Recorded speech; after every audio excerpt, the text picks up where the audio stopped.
Did you know that a long time ago, all the countries of Central America were one country? If you didn't know, let me introduce you to the Federal Republic of Central America. Central America was a colony of Spain from the 16th century until the first decade of the 19th century. It gained its independence from Spain on September 15, 1821. After its independence and seeking protection, Central America joined the Mexican Empire. This union ended on June 1, 1823, establishing the Federal Republic of Central America. With the establishment of the new republic, new borders were created. The republic now bordered the British colony of Belize, Greater Colombia, the country now known as Panama, and Mexico in the states of Chiapas, Tabasco, Campeche, and Quintana Roo. To consolidate the new state, the federal government of the republic created institutions such as the Constitutional Assembly, which sought to reform or draft the Constitution.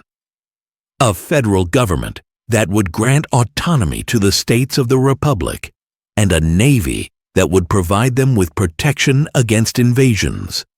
Courts and a judicial system were created to maintain peace and order, in addition to establishing universities and schools to educate the population.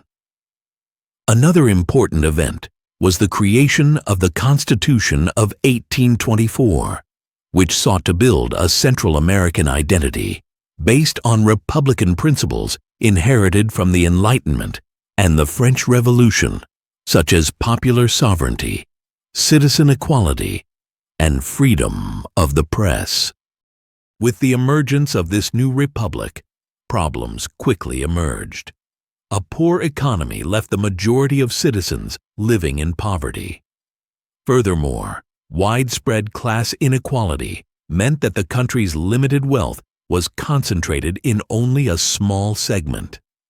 Ideological disputes arose between conservatives, who advocated maintaining a centralized and authoritarian model inspired by colonial structures, and liberals, who promoted a federalist and progressive model inspired by the ideas of the French Revolution and the United States.